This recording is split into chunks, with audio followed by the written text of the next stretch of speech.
Hello friends, my self सत्यम गुप्ता। आप में से बहुत सारे लोग मुझे जानते हैं और बहुत सारे लोग नहीं भी। मैं अपना इंट्रोडक्शन आपको देता हूं। मैं बाय प्रोफेशन इंजीनियर हूं और certification wise ASNT NDT level 3 CC 3.1 ये मैंने किया हुआ है। और बहुत सारे फ्रेंड्स का मेरा ये कहना था कि मैं आपके लिए कुछ मेट्रोलॉजी के लिए बनाऊं।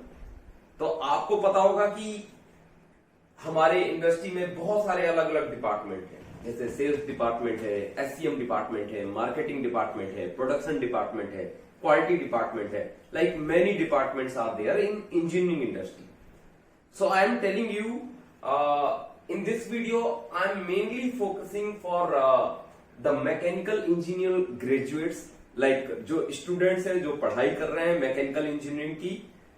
उसके अलावा जो मैकेनिकल इंडस्ट्री या आप कह सकते हो कोर इंडस्ट्री में काम कर रहे हैं, स्टील इंडस्ट्री में काम कर रहे हैं, वो भले ही क्वालिटी डिपार्टमेंट के हों, SCM डिपार्टमेंट के हों, सेल्स डिपार्टमेंट के हों, मार्केटिंग डिपार्टमेंट के हों या प्रोडक्शन डिपार्टमेंट के हों, ये वीडियो उनकी बेटर अंडरस्टैंडिंग के लिए मैं बना रहा हूं। ओके, तो मैं स्टार्ट करता हूं इस वीडियो को। The topic classification of engineering materials. So first I will tell you like what is the engineering material. So engineering material categorized in two part. One is the metals, another one is the non-metals. In metals you can see the iron, steel, aluminium, copper, gold and nickel comes. And in non-metal, ceramic, glass, plastic, rubber, etc. will come. इस video में basically मैं English language का use करूंगा, जिसमें English और हिंदी दोनों का use किया जाएगा for better understanding of most of the people. Okay, तो इसके बाद अगर मैं बात करता हूं नॉन फेरस नॉन मेटल को, तो मैं आप नहीं कवर करने वाला क्योंकि फोकस हमारा स्टील है। इसलिए मेटल्स को भी हमने तीन पार्ट में डिस्टिंग्विश किया हुआ है। पहला है cast iron, ferrous metals and non ferrous metal. So cast iron की अगर मैं बात करता हूं तो कास्ट आयरन में आपका grey cast iron, white cast iron, malleable iron and nodular iron, ये कम आते हैं। रॉड आयरन की मैं बात नहीं करूंगा, ये कास्ट आयरन भी हमारे पिक्चर में नहीं है। अब मैं बात करता हूं स्टील का। सो स्टील बेसिकली फेरस मेटल का पार्ट है और फेरस मेटल में जो मेन बेस होता है वो होता है आयरन का। तो iron is very important for ferrous metal. So ferrous metal के अंदर में स्टील आता है। स्टील को हमने तीन पार्ट में डिस्टिंग्विश किया हुआ है आपको बताने के लिए। पहला है कार्बन स्टील, फिर है एलॉय स्टील और उसके बाद आता है स्टेनलेस स्टील।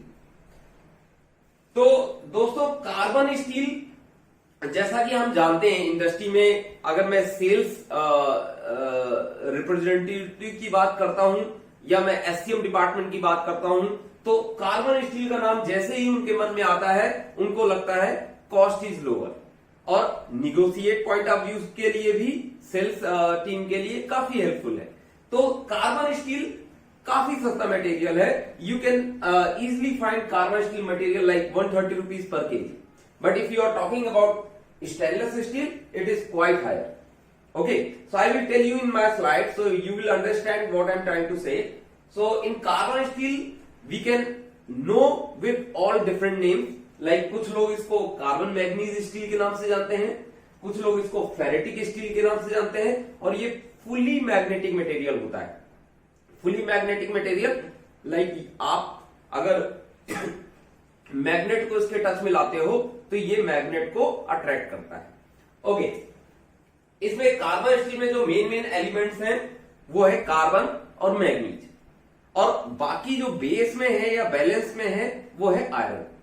तो कार्बन मैक्सिमम इसमें हो सकता है 0.35 maximum, manganese 1.5 maximum. Carbon steel को आप दो सर्विसों के बेसिस पे डिस्क्राइब कर सकते हैं। एक होता है लो टेम्परेचर सर्विस, एक होता है हाई टेम्परेचर सर्विस। तो जो भी इंजीनियरिंग डिपार्टमेंट के लोग हैं वो इस चीज को बखूबी समझते हैं कि जो लो टेम्परेचर कार्बन स्टील है वो किस कंडीशन पे लग सकता है और हाई टेम्परेचर वाला कार्बन स्टील किस कंडीशन पे लग सकता है। मैं सबसे पहले कंटिन्यू करूंगा low temperature service carbon steel से। तो low temperature service carbon steel ये अप टू -46 डिग्री सेंटीग्रेड तक काम कर सकता है। ओके, अब मैंने इसको कैटेगराइज किया है 3 डिफरेंट फॉर्म में। पहला है कास्टिंग, दूसरा है फोर्जिंग, तीसरा है प्लेट। तो मैं आपको कुछ इंटरनेशनल स्पेसिफिकेशन के थ्रू समझाने की कोशिश करूंगा, जिससे आपको यह पता चल जाएगा कि कौन सा इंटरनेशनल स्पेक आपको मटेरियल को फाइंड आउट करने के लिए रेफर करना है। ओके, तो मैं बात करता हूं कास्टिंग के लिए। अगर आपको low temperature service casting carbon steel के लिए देखना है तो आपको देखना होगा ASTM A352, LCA, LCB, LCC। आपको ये ASTM A352 ये कास्टिंग का डिस्क्रिप्शन देगा लो टेम्परेचर पे। दोस्तों, फोर्जिंग के लिए आपको ASTM A350, LF6, क्लास 2 और एक्सेट्रा कई सारे मटेरियल आपको ASTM A350 पे मिलेंगे। मैं बात करता हूं अगर प्लेट की, तो प्लेट के लिए आपको रिफर करना पड़ेगा ASTM A203 grade B, grade E. अब मैं आपको एक चीज और बताना चाहूंगा before going to downwards. Like अगर आप हाई टेम्परेचर पे देखते हो ना, कार्बन स्टील की बात करूंगा, तो हाई टेम्परेचर पे जो कास्टिंग का ग्रेड है वो ASTM A216 WCA, WCB, WCC होता है। और अगर इसी ग्रेड को कास्टिंग को आप EN के क्लासिफिकेशन में देखना चाहो, EN मतलब यूरोपियन स्टैंडर्ड के थ्रू देखना चाहो, तो आपको रिफर करना पड़ेगा EN 10213 1.0619। ये मैंने एक रेफरेंस के लिए आपको दिया है, क्योंकि बहुत सारी इंडस्ट्री EN पे भी काम करती है। अगर इसी को आप हाई टेम्परेचर सर्विस को अगर आप फोर्जिंग ग्रेड में देखना चाहोगे तो आपको रिफर करना पड़ेगा ASTM A105, ASTM 350, LF2, LF6, LF3 etcetera. अगर आप वही प्लेट ग्रेड की बात करोगे तो आपको ASTM A515 grade 70, ASTM A516 grade 70, ASTM A537 class 1। आपका ये क्लासिफिकेशन है हाई टेम्परेचर का और ये क्लासिफिकेशन है लो टेम्परेचर का। अब हम बात करते हैं बेसिक डिफरेंस की कि लो टेम्परेचर सर्विस और high temperature service carbon steel में मेन डिफरेंस क्या है। तो दोस्तों, सबसे बड़ा डिफरेंस है हीट ट्रीटमेंट का। जो लो टेम्परेचर सर्विस पे हीट ट्रीटमेंट कंडीशन है उसके लिए आपको ASTM ग्रेड को रिफर करना है, और नॉर्मली वो नॉर्मलाइज और टेम्पर्ड कंडीशन पे होती है। जबकि अगर आप बात करते हो हाई टेम्परेचर की तो उसमें कई डिफरेंट कंडीशन दी है, जैसे एनीड कंडीशन, नॉर्मलाइज्ड कंडीशन और normalised and tempered condition. So generally अगर आप देखोगे ना तो नॉर्मलाइज्ड एंड टेम्पर्ड कंडीशन जो लो टेम्परेचर सर्विस में है, इसमें आप मटेरियल को क्विंच करते हो फिर टेम्पर्ड करते हो, इसलिए वो लो टेम्परेचर पे काम करने के लिए सस्टेनेबल होता है। जबकि नॉर्मली आप इंडस्ट्री प्रैक्टिस पे जाएंगे तो WCB या high temperature carbon steel material को सिर्फ नॉर्मलाइज किया जाता है। दोस्तों, इसके बाद में कुछ ऐसे पैरामीटर हैं जिसपे आपका फोकस डालना चाहूंगा, और इंडस्ट्री में बहुत सारे लोग ये क्वेश्चन करते हैं, कई बार गलतियां भी होती हैं, बट इन क्वेश्चन को आप जब देखेंगे you will be very clear. Like अगर मैं बात करता हूं इंपैक्ट की, तो जो लो टेम्परेचर सर्विस का कास्टिंग है या लो टेम्परेचर सर्विस का मटेरियल है कार्बन स्टील में, उसमें इंपैक्ट -46 डिग्री सेंटीग्रेड पे होता है। अगर यही मैं इंपैक्ट बात करता हूं हाई टेम्परेचर सर्विस पे, तो इसमें इंपैक्ट नहीं होता है। अब मैं बात करूंगा पिकलिंग पैसिवेशन की, तो pickling passivation low temperature service पे कभी कतई नहीं कर सकते आप कभी भूल के भी ट्राई मत करना किसी भी कार्बन स्टील पे पिकलिंग पैसिवेशन करने का। तो लो टेम्परेचर पे भी नहीं कर सकते, हाई टेम्परेचर पे भी नहीं कर सकते। आईजीसी भी इसी तरीके से आप लो टेम्परेचर सर्विस पे भी नहीं कर सकते और हाई टेम्परेचर सर्विस पे भी नहीं कर सकते। इसके बाद का एक पैरामीटर है रिपेयर। बहुत सारे लोगों को यह क्वेश्चन होता है कि हम कार्बन स्टील में रिपेयर कर सकते हैं या नहीं कर सकते हैं। तो दोस्तों, मैं आपको बताना चाहूंगा कि आप रिपेयर कर सकते हैं, बट उसके लिए आपको ASTM ग्रेड को रिफर करना पड़ेगा, और मेक श्योर आपके पास अप्रूव्ड WPS PQR होना चाहिए। उसी WPS PQR का यूज करते हुए आप रिपेयर परफॉर्म कर सकते हो। एक चीज और बताना चाहूंगा, क्योंकि ये कंडक्टिव मटेरियल है तो आपको रिपेयर करने में इसको प्री हीट करने का आवश्यकता होता है। तो you have to pre heat this material. Then कुछ मैं ऐसे पॉइंट आपको बताना चाहूंगा कि बहुत बार सेल्स वाले मेरे पास आते हैं, SCM वाले मेरे पास आते हैं, डिजाइन वाले भी मुझसे बात करते हैं, और उनका एक क्वेश्चन होता है कि हम स्पेसिफिकेशन में क्या पढ़ें। अगर मटेरियल का स्पेसिफिकेशन है तो हमें देखना क्या चाहिए, ये तो काफी बड़े होते हैं। तो मैं आपको कुछ ऐसे पॉइंट बताना चाहूंगा, 6 की पॉइंट बताना चाहूंगा जिसको आप मटेरियल स्पेक में देखेंगे और आपका प्रॉब्लम रिजॉल्व हो जाएगा। तो सबसे पहले मैं बात करूंगा, आपको स्कोप देखना है, और ये जो की पॉइंट्स हैं, this is not related with carbon steel, this is related with all. तो सबसे पहला आपको देखना है स्कोप। कोई भी इंजीनियर या कोई भी होगा उसको सबसे पहले स्कोप देखना है। दूसरा, केमिकल कंपोजिशन, क्या चेंजेस है। मैकेनिकल टेस्टिंग वैल्यूज, क्या मैकेनिकल टेस्टिंग की क्या यील्ड की वैल्यू है, क्या टेंसाइल स्ट्रेंथ की वैल्यू है, क्या हार्डनेस है, वो आपने देखना है।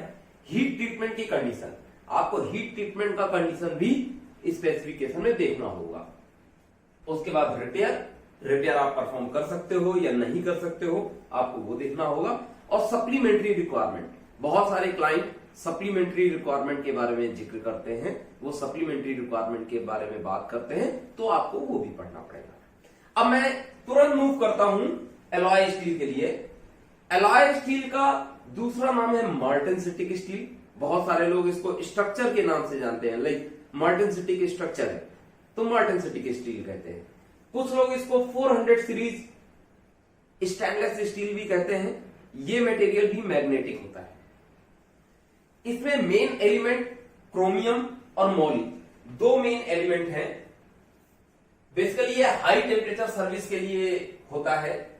और अगर मैं कास्टिंग ग्रेड की बात करता हूं तो इसमें ASTM A217, WC1, WC4, WC5, WC6, WC9, C5, C12, CA15, all these grade cover in SA217. Okay, now I am talking about the forging grade. In forging grade you can find in ASTM A182, F1, F2, F5, F9, F10, F91, F92. All these grades relate with forging. So you need to refer the ASTM A182 for forging. Okay, now I am talking about the plate grade. So you can see in martensitic steel like ASTM A387, ASTM A302, 357 and 204. These are the grade for plate in martensitic steel. दोस्तों अब मैं बात करता हूं main difference की, जैसा कि हमने पहले भी किया था। तो इसके हीट ट्रीटमेंट के लिए आपको ASTM ग्रेड को या ASTM स्पेसिफिकेशन को रेफर करना है, और आप पा सकते हो नॉर्मली इसमें नॉर्मलाइज्ड एंड टेम्पर्ड कंडीशन की रिक्वायरमेंट दी गई है, एक्सेप्ट C12 एंड P91। इसमें डिफरेंट है हीट नंबर, उसको डिटेल में आगे पढ़ेंगे, but you can refer the ASTM grade. अब मैं बात करता हूं इंपैक्ट की कोई रिक्वायरमेंट नहीं होती इसमें एज पर स्पेसिफिकेशन। मैं बात करूंगा पिकलिंग पैसिवेशन की, तो जैसा कार्बन स्टील में नहीं करते हैं वैसा ही पिकलिंग पैसिवेशन भूल के भी आपको मार्टेनसिटिक ग्रेड में नहीं करना है। ओके, अब मैं बात करूंगा अगर आईजीसी की रिक्वायरमेंट भी मार्टेनसिटिक ग्रेड में नहीं होती है। रिपेयर आप कर सकते हैं, प्री हीट का रिक्वायरमेंट होता है। ऑलमोस्ट 200 to 250 डिग्री सेंटीग्रेड आपको प्री हीट करना पड़ता है। Material is conductive, but repair के लिए जैसा मैंने आपको बताया था, आपको ASTM स्पेसिफिकेशन को रेफर करना पड़ेगा। उसके साथ ही साथ आपके पास अप्रूव WPS PQR या अप्रूव वेल्डर होना अनिवार्य है। ओके दोस्तों, अब मैं बात करूंगा स्टेनलेस स्टील की, जो हमारा सबसे महंगा मटेरियल होता है और स्ट्रेंथ वाइज भी अच्छा होता है। तो इसको मैंने 3 पार्ट में डिस्टिंग्विश किया है। एक है ऑस्टेनिटिक, दूसरा है ड्यूप्लेक्स, तीसरा है निकल बेस। तो अगर मैं ऑस्टेनिटिक की बात करता हूं तो इसके मेन एलिमेंट हैं निकल, क्रोम, मोली। ये लो टेम्परेचर अप टू -196 तक सस्टेन कर सकता है। सबसे ज्यादा माइनस पे ये सस्टेन करेगा। बहुत सारे रसिया के जॉब होते हैं, बहुत सारी ऐसी जगह के जॉब होते हैं जहां टेम्परेचर माइनस में जाता है, वहां पर स्टेनलेस स्टील का यूज किया जाता है।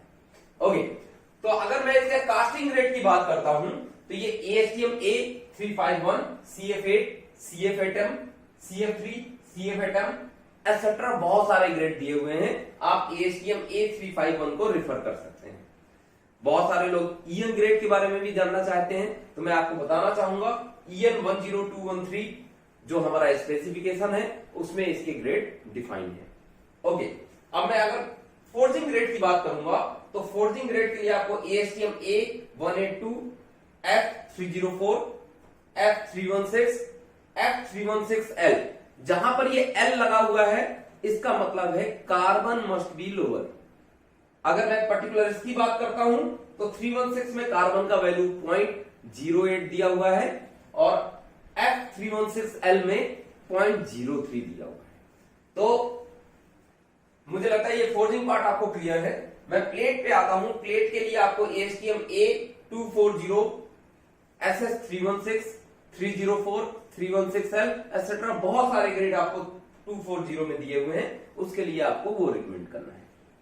मैं बात करता हूं हीट ट्रीटमेंट की, तो हीट ट्रीटमेंट आपको ASTM स्पेसिफिकेशन में या EN स्पेसिफिकेशन में क्लियरली डिफाइंड है और मेनली इसके हीट ट्रीटमेंट में आप एक सर्टेन टेम्परेचर तक हीट करते हो, उसके बाद वाटर क्विंचिंग करते हो। बट वाटर क्विंचिंग में आपको इतना ध्यान रखना है कि water quenching must be within 60 second, क्योंकि अगर 60 सेकेंड को क्रॉस करता है तो it may possibility that sigma formation में be generated, and sigma formation I can say that this is a cancer of material. So please avoid sigma formation in any grade of material. Okay, I am going further like the impact. As per specification, ASTM specification, impact is not required. But if you refer some EN grade, then you can find the impact temperature that is -196. And value is also mentioned in EN grade, that is 60 joule. Okay, now I am talking about the impact. Impact you can do that. Okay, pickling passivation, we can perform pickling passivation. Pickling passivation का detail use मैं आपको letter class में कभी आगे बताऊंगा, but अभी आप ये समझिए कि pickling passivation we have to do that. Okay, अगर मैं बात करता हूं IGC की, IGC we can perform IGC in this. Repair you can perform, but as per ASTM grade with approved WPS-PQR, make sure no preheating is required in austenitic material. Okay, now I am talking to duplex. Duplex is my favorite material. Lots of requirement. आप में से जो लोग जानते हो उनको पता है कि डुप्लेक्स मटेरियल में बहुत सारा रिक्वायरमेंट होता है, जैसे ब्रेन का रिक्वायरमेंट, जैसे निकल +2 मॉली का रिक्वायरमेंट। तो हम इसको कवर करते हैं। इसका भी जो मेन एलिमेंट है वो निकल क्रोम मॉली है और ये lower temperature up to -51 degree centigrade तक सस्टेन कर सकता है। इसकी एक खासियत है, इसमें 50% फेरेटिक और 50% ऑस्टेनेटिक ये प्रॉपर्टी है इसकी। ये ना ही फुली ऑस्टेनेटिक है ना ही फ्री फेरेटिक है, ये दोनों का मिक्सर है और ये अच्छा ग्रेड माना जाता है।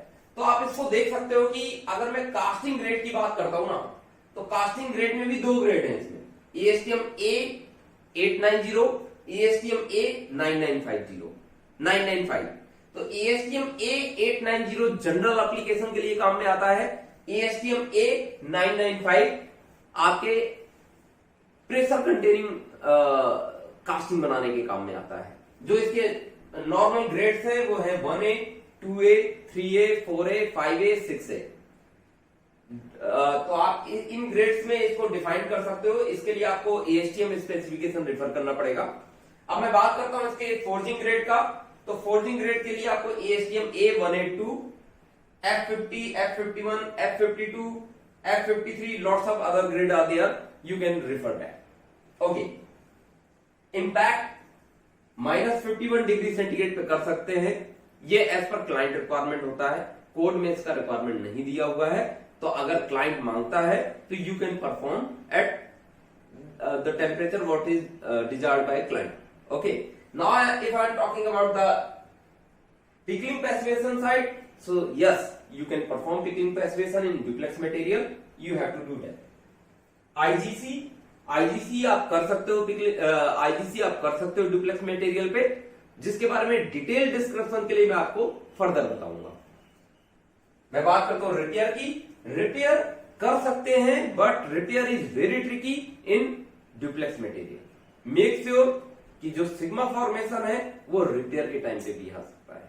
तो रिपेयर करते समय बहुत ही ज्यादा सावधानी बरतनी पड़ेगी। आपका जो सबसे एक्सपर्ट वेल्डर होगा और जिसका WPS-PQR अप्रूव होगा वही इसको करे। अब मैं बात करता हूं निकल बेस अलॉय की, जो कि हमारी इस सीरीज में सबसे महंगा मटेरियल है। You can find nickel base material is almost 6 time higher than austenitic material. तो निकल बेस मटेरियल का कॉस्ट आप जानते ही हो, जहां पर बहुत ही स्पेशल रिक्वायरमेंट होता है वहां निकल बेस मटेरियल का रिक्वायरमेंट दिया जाता है। तो इसको मैं शॉर्ट में देखूंगा तो ये फुली ऑस्टेंटिक मटेरियल होता है। और अगर मैं कास्टिंग ग्रेड्स की बात करता हूं तो कास्टिंग ग्रेड्स में इसमें ASTM A494, Monal M35-1, M35-2, इसके बाद Inconel, Hastelloy, all these grade comes under nickel base alloy. Okay, अब मैं इसकी बात करता हूं। फोर्जिंग में मैं आपको इसमें नहीं बता रहा, कुछ प्लेट में भी नहीं है, लेकिन अगर मैं इंपैक्ट की बात करता हूं, इंपैक्ट का रिक्वायरमेंट दिया नहीं है कोड में।